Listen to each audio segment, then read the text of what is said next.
Craig Kimbrough Positive Guru. It's positiveguru.com. As always, glad to have you along as we journey into the world of spirituality and metaphysics with our 10 minutes of metaphysics. Today, I wanted to start with, an answer to a question. It came up last week after we had our meditation meeting in class.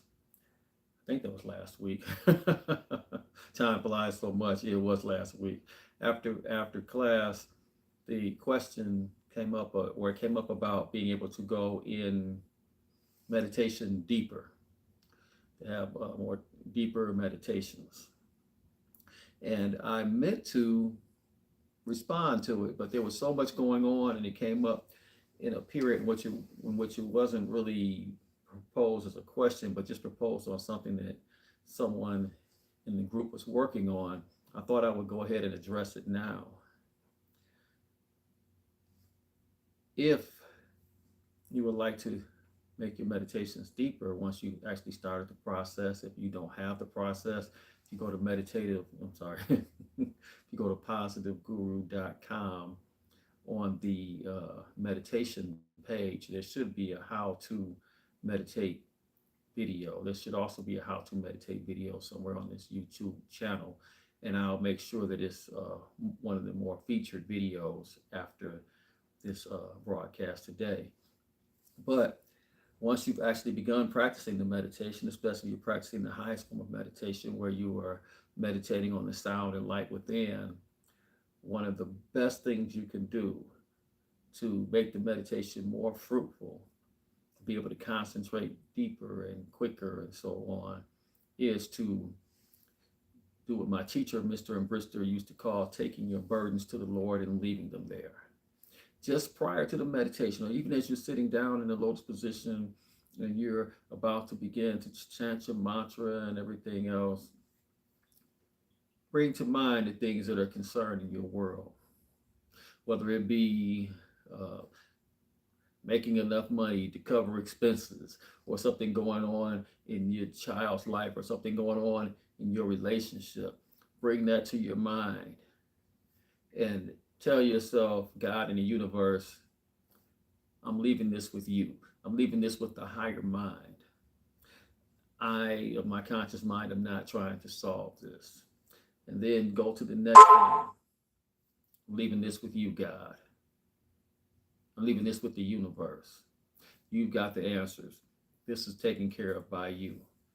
And then after you've done that with the various concerns you have going on in your world, then actually begin your meditation process.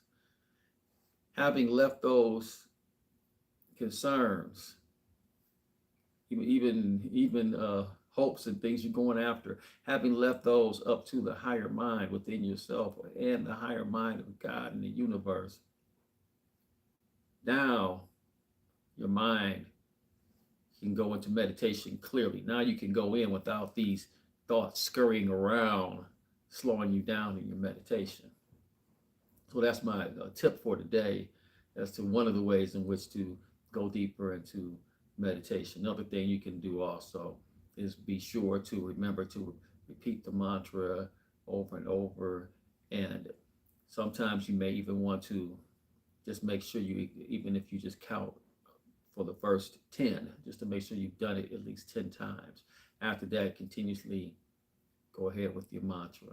The reason why I say that is because quite often when we're repeating the mantra, we'll repeat it 2 times, and then we'll start thinking about all these things that we have on our minds that we want solved and taken care of and so forth and so on. So those are 2 things. Make sure your mantra, at least you get up to 10. Then after that, no more counting, because we don't want it to turn into more of a hypnotic thing. And then in addition to that, taking your burdens first to the Lord and leaving them there prior to your meditation. Those are 2 tips to go in deeper during the meditation process.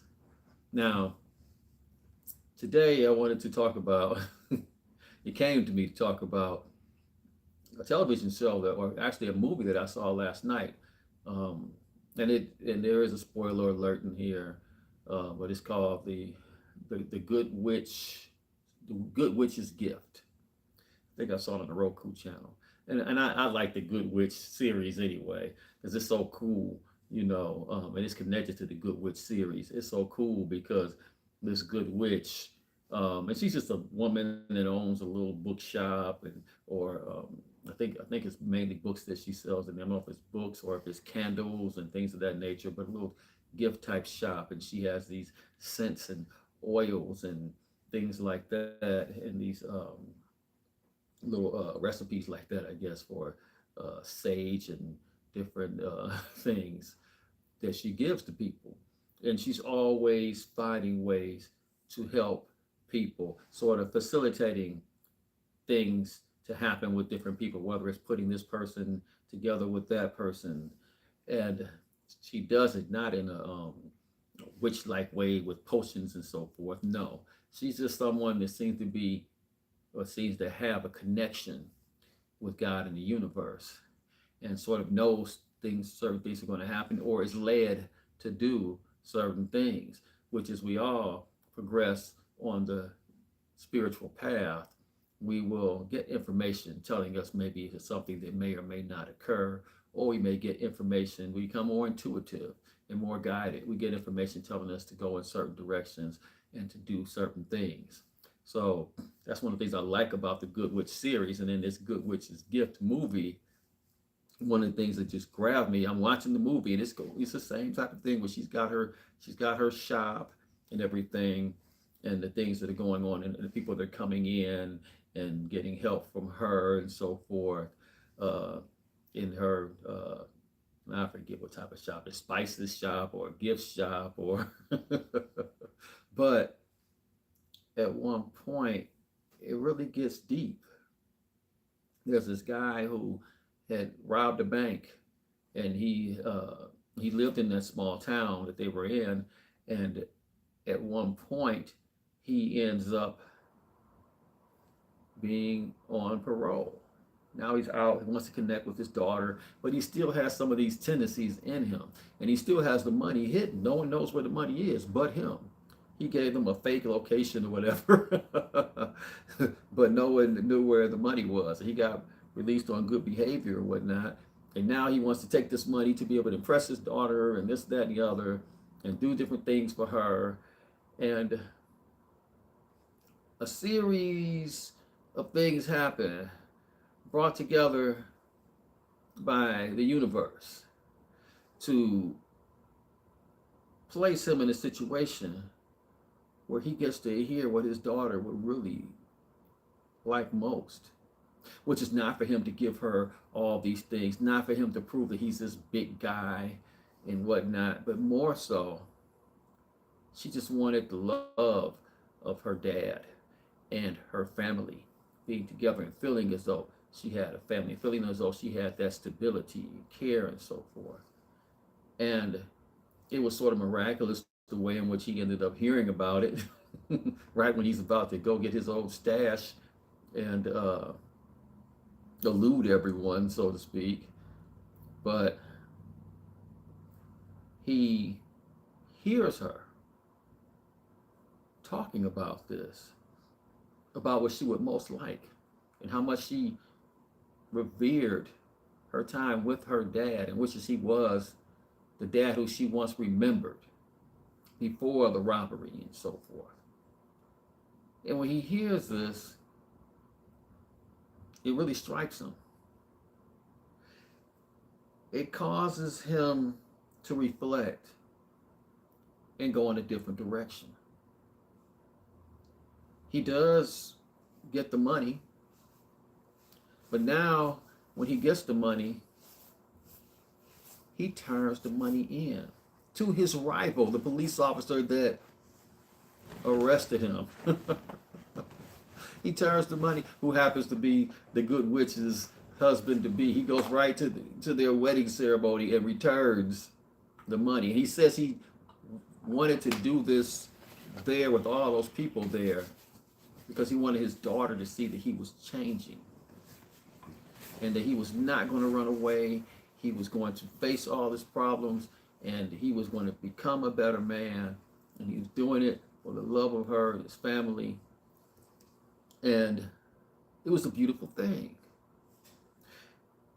And at one point they mentioned the phrase second chances.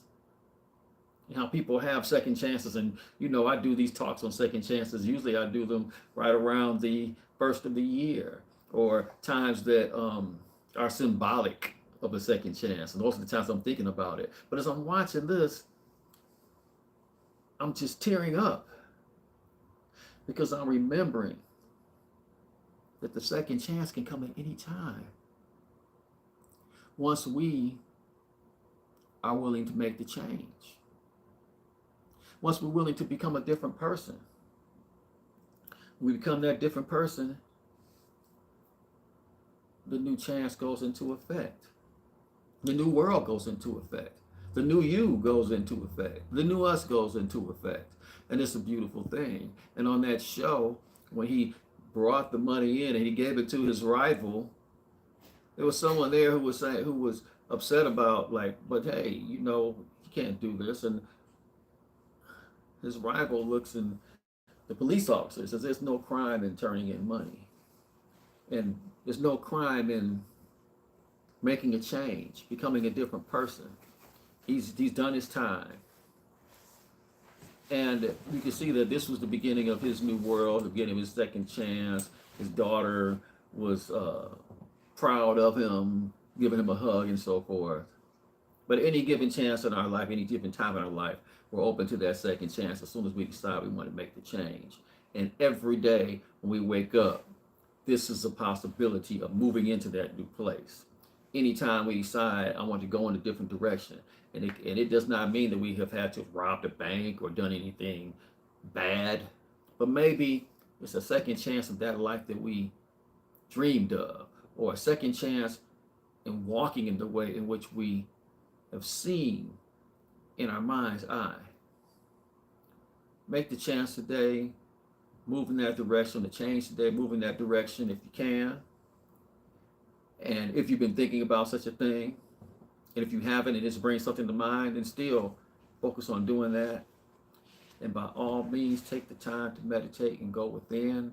It will give you more strength and the inclinations that are needed in order to make the change. Craig Kimbrough, Positive Guru. Until next time, peace and blessings to you all. And thank you.